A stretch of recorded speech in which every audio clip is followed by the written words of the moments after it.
Let's move on, Tim. Let's move on to a category that I confess right up front, I know very few of these albums. Soul Destroyers, soul music. Some great records coming out this year. Isley Brothers, Brother, Brother, Brother. Do you want to talk about that one? No, I like it. Okay. This is going to be a brief category. I mean, well, no, with I think Isley Brothers really come into their own with Harvest for the World and slightly later on, but this is really good. I mean, this is a sort of era again, and I think it's retrospect. I don't know whether it was called it at the time, but now, and it doesn't surprise me, retrospectively, it's referred to as kind of progressive soul. That a lot of the soul artists were really kind of stretching their limits in the same way that a lot of rock bands were. And one of the major movers in this was a guy called Norman Whitfield, who kind of wrote and produced albums for The Temptations, amongst others. And he really pushed this band into extended, epic territory. And I think this year he does an album with The Undisputed Truth, who became his, pet project after The Temptations. And he later went on to do Rose Royce. There's some great albums in this period, and really, they're as impressively, ambitiously progressive as anything. I was talking about the Groundhogs being kind of a progressive blues.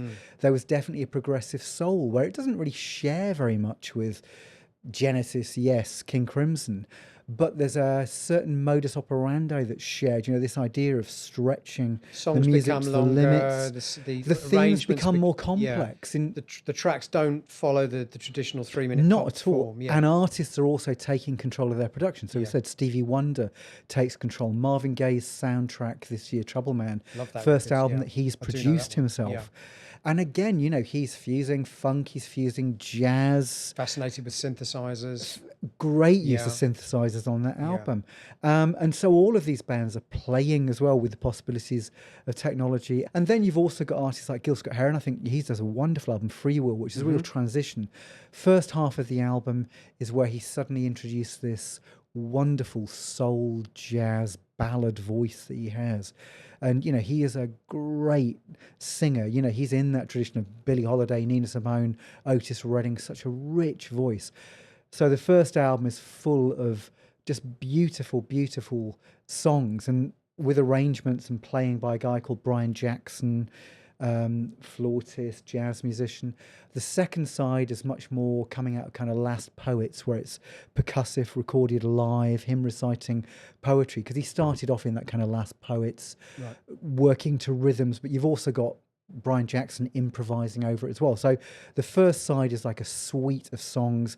The second side is him reciting declamatory poetry. I know his poetry, like Whitey's on the Moon and Revolution will not be televised. I know those. So that's the last hurrah of that style. So it's a transition where you've got one side of what his music's going to become, which is slightly more soulful, jazzy, musically exploratory, and then this more kind of primitive beat poetry approach. But great album, Free Will, and a real transition. Superfly is amazing this year as well. I was going to say, apart from Marvin Gaye's Trouble Man, another iconic, blaxploitation movie with an incredible soundtrack, Curtis Mayfield, Superfly. Talk about great voices as well. Yeah.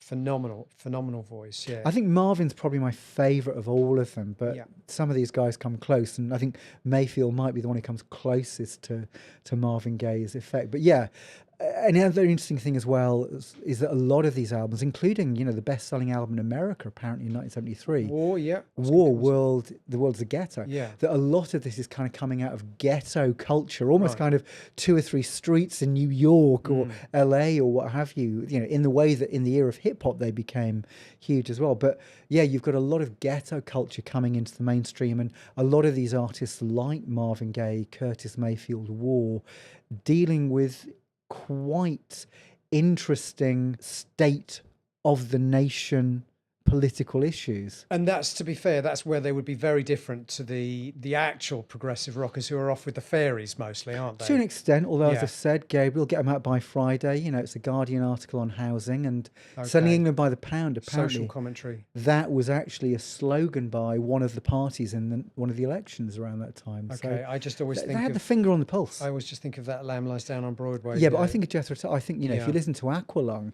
he's got a real kind of kitchen sink. Yeah. I think gritty socio-political element. That's true. That's true. Yes. Yeah. Also, Bobby Womack, Across 110th Yeah, Street. I know the great title title track. track. Great. Yeah. That's also a soundtrack, isn't it? It is. Yeah. So half of it is Bobby Womack songs, including the title track, which is, for me, the best thing he ever did and one of the great Yeah, I blaxploitation love that song. anthems. It's incredible. It's up there with Shaft and Superfly and so on. And then you've got instrumental interludes provided by J.J. Johnson, who used to work with Miles Davis. And they're really good. You know, again, you get one of the things I love in that period is the use of clavinet, Okay. you know. Okay. Surely a trend started off by Stevie Wonder or Possibly, but it's the someone like, same year, isn't yeah. it? Oh, yeah, I guess so. Yeah. Yeah. Yeah. So let's, oh, actually, one more album I think you may want to talk about, Tim, because I know you're a big fan. Terry Callier's What Colour Is Love from this year? Great album. I mean, this is kind of, it's a bit like, I mean, not quite as much, but we're going to talk about Scott Walker at some point, and these were Scott's wilderness years. And in a way, these were almost Terry Callier's wilderness years, in that I don't think he was very well known outside of particular he ever? local. I think he became really well known in the 90s and 2000s. I think No, he I know. became a household name. No, well, I mean, I'd never heard of him Yeah. until I think a bunch of his albums were reissued, probably in the late 90s. I'd never heard of him. So I'm assuming he wasn't particularly successful, you know, in his heyday. No, well, I mean, But he's he ended up being embraced by the Trip. I mean, he sang on a Massive Attack song, didn't he, Yeah. later on? Yeah. So I know he became hip in the 2000s, but was he successful at the time, or was he? Well, he was getting record contract. You know, he's getting record contracts released. Well, and I who think he- wasn't? Who wasn't getting a record I contract in the think 70s? he had some hits on the Northern Soul scene. Right. So his first album, as we know, the folk sound of, is it the new folk sound of Yeah. Terry Callier, which is a beautiful album, almost of traditional folk stuff, but done in such a glacial way with that amazing voice of his. Recorded in 64, released in 68, I think, didn't we find out? Yeah. But what a wonderful album. Then he sort of reappears in the early 70s with much more kind of Philly soul influenced albums and things that I think had the odd single that did well on Northern Soul, but he was still stretching his music out. I mean, there's a track on this called Dancing Girl, which is, you know, 8 minutes plus. Oh, it must be good then. Absolutely, it is. Must be good. It's 8 minutes plus. But it has, you know, swirling acoustic guitars, hypnotic melodies.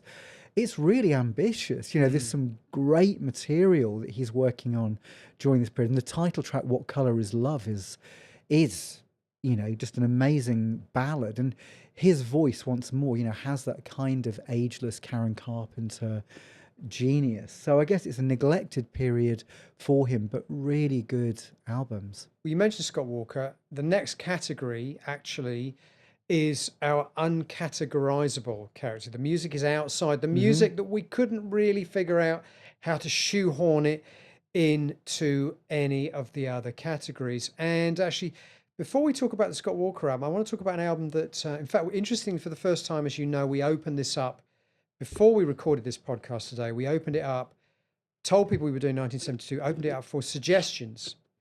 And one of the albums that apparently came up more than any other was an album by two Brazilian musicians, Milton Nascimento and Lo Borges, I hope I've said that correctly, called Clube da Esquina. I'd never heard of this record. You had. I'd never heard of this record. I went and listened to it. It's brilliant. It's absolutely phenomenal. So I want to thank whoever is out there. Quite a few people. A few people recommended it. I didn't know it at all. What a beautiful record. And, you know, again, goes without saying, it has that kind of Latin flavor to it, but it's almost like the equivalent of a spiritual folk soul album, but filtered through that kind of Latin sound, Latin sensibility. It's sung in Portuguese, Yeah. so I don't understand what they're singing about, but the voices are beautiful. There's certain tracks where the voice has got that wonderful kind of 70s halo of reverb. You know, that kind of reverb, plate reverb sound, lost in that reverberating sound. I'm always a sucker for that. You knew this album already, Tim. I've only listened to a few tracks so far, but I'm going to go and buy it. If I can find a vinyl copy, I will. It's not going to be easy, I think, but It's lovely. I mean, one of the things to say, you mentioned the voices, but, and this is true of a lot of the kind of Brazilian music of this era, the singing is exquisite. And the guitar playing is exquisite. guitar So there's a playing, kind of quite intricate acoustic guitar. As I said, singing that is, you know, like your Karen Carpenter's, deathlessly beautiful and pitch perfect. And one of the things that I was thinking is that this has a level of musicality that Hawkwind don't. That's For one of my sure. first thoughts. For sure. I But love that- them both in different ways, but What are you trying to say, Tim? I'm not saying What are you anything. trying to say? I'm saying it's the What are you trying to polar say? opposite in that sense. What are you trying to say? I'm not saying anything. You're saying Hawkwind I'm saying it's rubbish. the anti-Dave Brock. You're saying Hawkwind are rubbish. Is that what you're saying? I'm not. I like You it. better not be, mate. I love Hawkwind. There's only No, one you're thing right. I for mean, it, fine. I understand what you're saying. Whereas there's this kind of idiot savant thing going on with a band like Hawkwind. Yeah. They're not trained musicians. They're just- These are they sound like they know what musical they're doing. extremists. They know everything. yeah. And Deodato did the arrangements apparently on something. Yeah. right. Well, what is interesting, a few people have said that this was an example of Brazilian music stretching almost into kind of progressive territory. And I don't really hear that. didn't hear progressive. that, no. I didn't hear progressive. I didn't hear psychedelic. I heard that some of the songs went off at tangents or they were A longer little bit psychedelia, maybe. than normal Yeah. in that way. Yeah, I think they're all fairly short, the tracks. But it's a double album, which It is a double which in album. itself is kind of a statement in 1972 to make a double album. But yeah. what I also love the about cover is amazing. yes, What a it's cover. very good. What a cover. It's yeah. very, very good.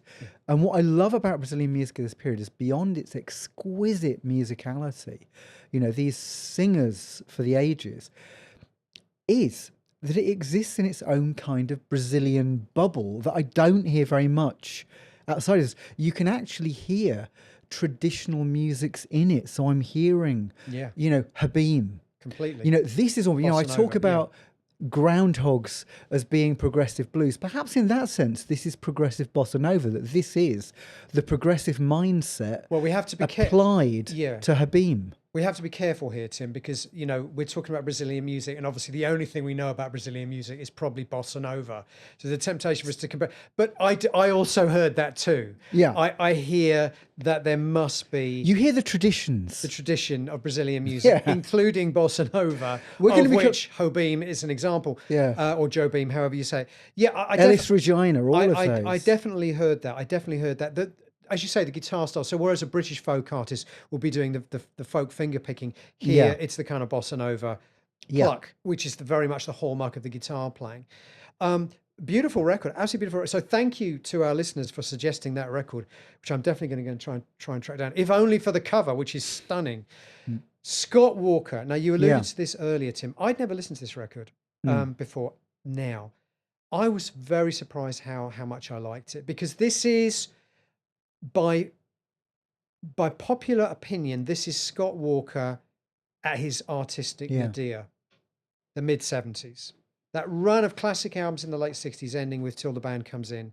And then apparently he got sucked into this world where he was playing the Chicken in a Basket nightclub circuit. Yeah. And doing dodgy MOR covers albums. And this is actually one of those. This is an album of Scott doing movie themes. Yeah. But it's so good and so beautiful.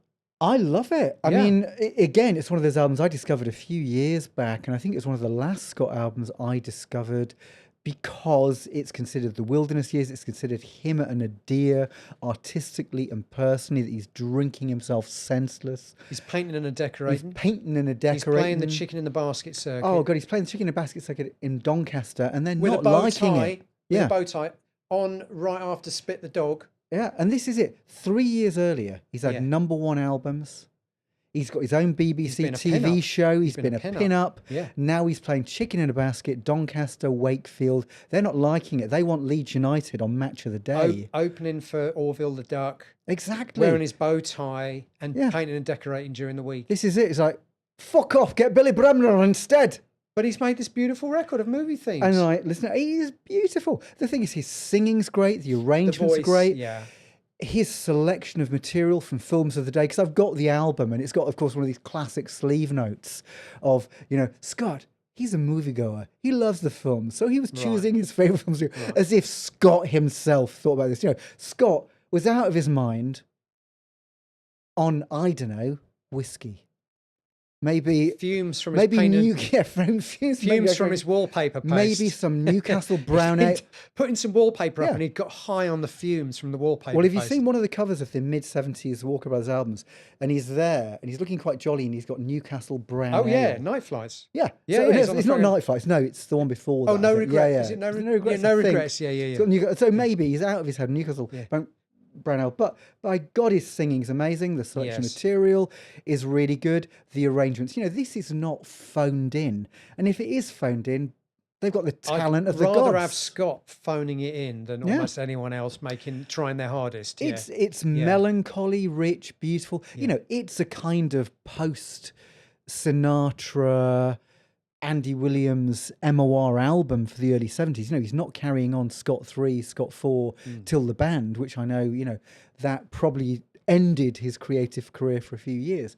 But this is quality work, beautifully rendered. Quality. Yeah, quality. Quality with a bow tie, chicken in the basket, and Scott High from Wallpaper Paste Fumes. Absolutely. I liked it a lot. I need to go and buy it and check it out properly. I only listened to a few tracks and I was Well, you love it because you love the sleeve notes as well. I like it already. Scott, he's a moviegoer. What's the cover?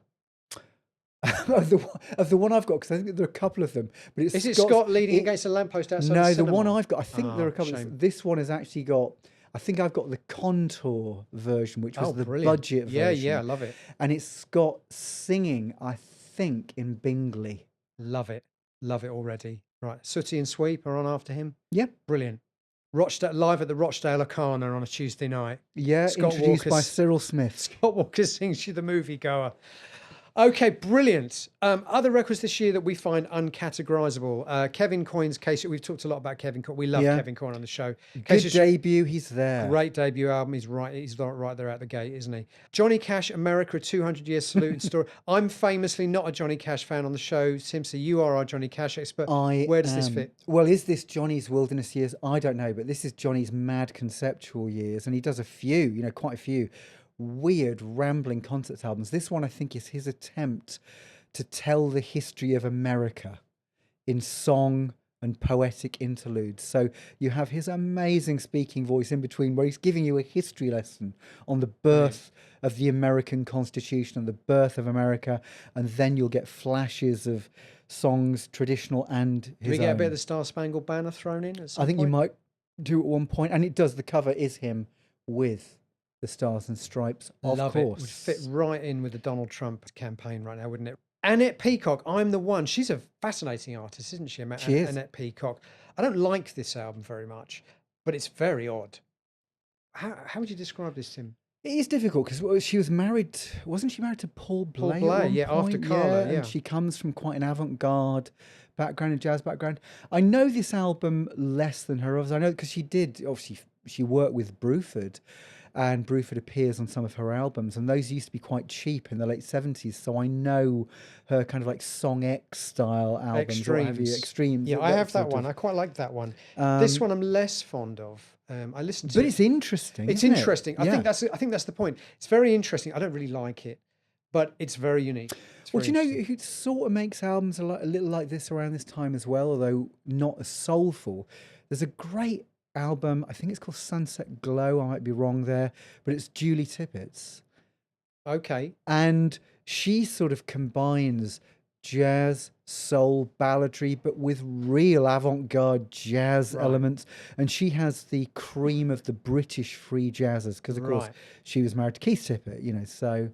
and also Brian Auger, they made albums together. Brian Auger, she worked with him. Yeah. So that's a real weird fusion of sometimes being this kind of accessible and charming and then going off at some wayward tangents. And I guess that's it with Annette Peacock. It hits on things you know very well and abandons them. I think something you have to go and listen to. It's interesting to go and listen to. It is like this kind of sleazy jazz funk with this very confrontational female voice, very angular, over the top, this semi kind of poets / singing / jazz scatting. Well, in another world, I can see how Patti Smith would have been. I was exactly going to say that. Yeah. In another world, she's got the crown that Patti Smith wears. Yeah. I don't know whether she made a series of albums that's consistent, and of course Smith had a great band, the Patti Smith group. Yeah.